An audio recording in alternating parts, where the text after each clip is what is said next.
recebe a sugestão do seu sogro para conduzir melhor o povo de Israel. Antes ele era a única liderança e todos vinham até Moisés para resolver os problemas, até que o sogro de Moisés, Jetro, ele diz: o que você está fazendo? Desse jeito vai morrer você e o povo. Você não vai aguentar tantos problemas vindo em cima de você. Escolhe anciãos no meio do povo, homens que têm sabedoria. As questões mais fáceis, deixa com eles. As mais difíceis eles vão encaminhar para você. Assim Moisés escolheu 72 anciãos. E desses 72, quase todos foram para a tenda de reunião, onde o Senhor ia pegar do seu espírito e dar também do seu espírito para esses 72 anciãos. Mas aconteceu que 2 ficaram no acampamento. Mesmo estando ali, o Espírito repousou sobre os 2 e começaram a profetizar. Essa primeira leitura, então, já combina com esse dia aqui, né? Moisés era um só e a partir dele 72 novos líderes, né? Para conduzir o povo, né? Mas quando estavam os 2 profetizando, Eldade e Medade, veio Josué. Quem diria, hein? Josué, que seria depois o sucessor de Moisés.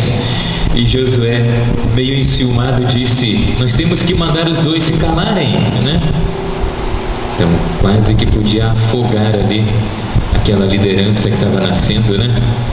E Moisés disse: você tem ciúmes? Quem dera que todo o povo do Senhor fosse profeta e o Senhor concedesse o seu espírito a todos, né?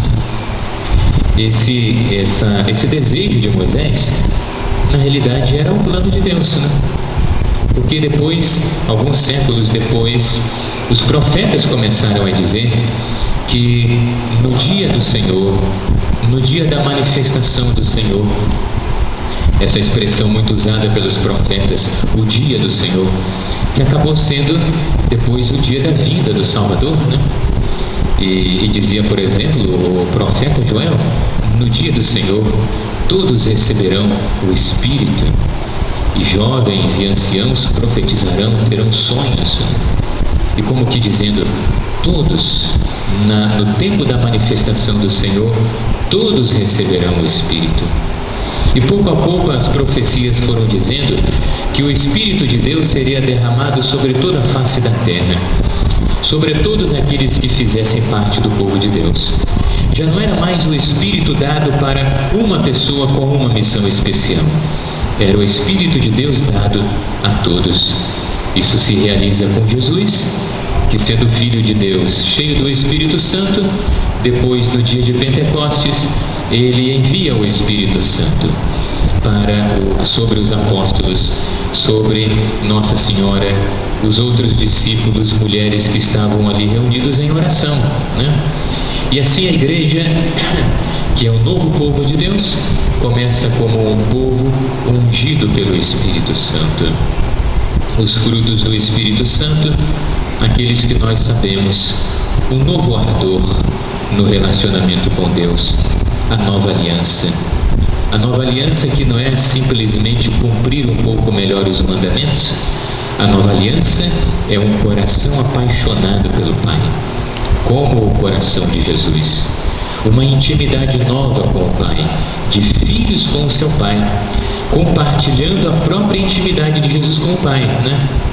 Por isso nós vemos os apóstolos em Pentecostes adorando a Deus, louvando a Deus numa linguagem nova, conforme o Espírito lhes concedia, né? Depois, o Espírito Santo que abre o coração para um relacionamento novo com Deus, abre o coração dos homens uns para os outros. E o Espírito Santo, com a força do amor de Deus, nos leva a superar aqueles critérios humanos de convivência, que são critérios às vezes de interesse, simpatia ou antipatia, né? E aí me aproximo de um, me afasto do outro. O Espírito Santo alarga os corações. O Espírito Santo tira o egoísmo, tira o orgulho, põe a humildade, e os homens se entendem de novo numa linguagem só. Estavam ali em Jerusalém homens de todos os lados, de muitas nações. Todos entendiam, todos compreendiam o que os apóstolos proclamavam, porque o Espírito Santo abriu os corações. E depois ainda, o Espírito Santo que dá um entusiasmo novo em testemunhar as maravilhas de Deus. Uma igreja missionária é fruto da unção de Deus, é fruto da docilidade ao Espírito Santo. Na segunda leitura, São Tiago exorta os ricos. E agora, ricos, chorai, gemei. São palavras fortes, né? Por causa das desgraças que estão para cair sobre vós. Qual é a exortação de São Tiago? Ele está dizendo para os ricos: cuidado com as riquezas. Todos os bens foram criados por Deus, então tudo é bom. Mas cuidado com as riquezas, porque elas podem fechar os corações. Podem fechar os corações para Deus. A pessoa na posse das riquezas, a pessoa numa vida mais confortável, a pessoa usufruindo disso e daquilo, a pessoa no consumismo pode ter a ilusão de que a vida é isso, o consumismo. A pessoa pode ter a ilusão de que essa é a verdadeira vida, isso é que é vida, né? Isso é que é vida. Só que a vida humana não pode estar nas coisas, porque as coisas materiais são pequenas, são infinitamente inferiores a nós. Uma alma humana é mais do que o universo material inteiro. Quando a pessoa humana se fecha nas riquezas, ela se amesquinha, ou seja, ela se torna menor do que ela é, se diminui.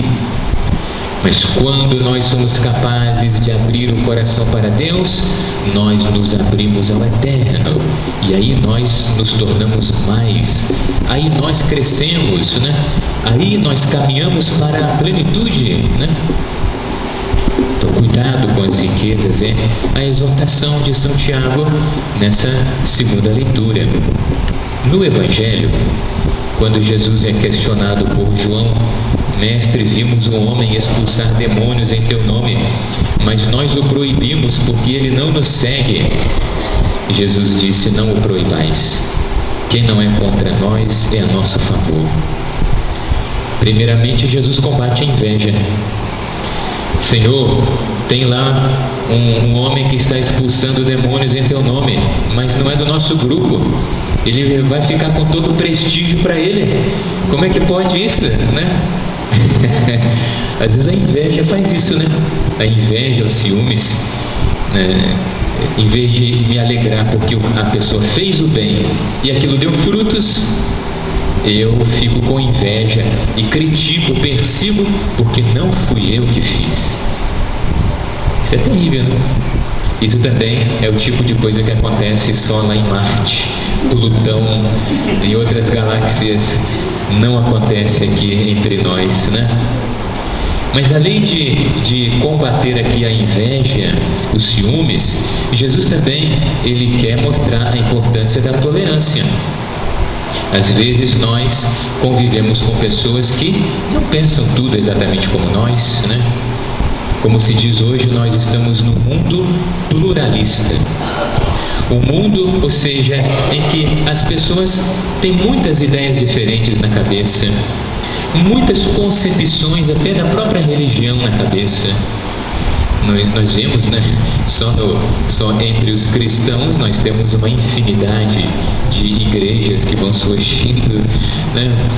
E vemos outras religiões, maneiras de interpretar a religião, né?